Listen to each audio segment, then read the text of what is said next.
કચ્છના આર્થિક પાટનગરનો વણજાહેર દરજ્જો ધરાવતા ગાંધીધામ સંકુલના વેપારી અર્થતંત્ર પર ચિંતાના વાદળ ઘેરાયેલા છે.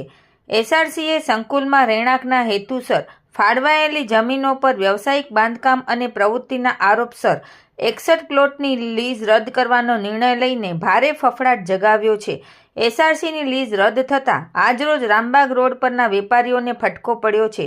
દુકાનો ખાલી કરવાની નોબત આવી છે. જાય તો જાય કહાની સ્થિતિ સર્જાઈ છે. ગાંધીધામ આદિપુરના રહેણાંક મકાનોમાં ગેરકાયદેસર રીતે કરાતા વ્યવસાયિક ઉપયોગ મામલે એસઆરસી દ્વારા એક સાથે 61 મકાનોની લીઝ રદ કરાઈ છે અને 200 નોટિસો અપાઈ છે. હજુ અન્ય નોટિસો આપવામાં આવશે.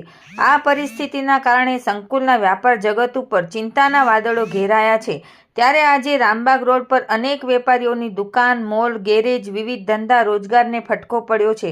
અનેક દુકાનો આજે ખાલી થઈ હતી. જોકે સૂત્રોના જણાવ્યા મુજબ ગાંધીધામ ચેમ્બર દ્વારા આ મામલે સત્તાવાર અને રાજકીય સ્તરે રજૂઆતો કરવા તથા જરૂર જણાય એસઆરસીના પગલાંને સંકલિત રીતે અદાલતમાં પડકારવાની તૈયારી કરવામાં આવી છે. રિપોર્ટ ભારતી માખીજાણી, ગાંધીધામ.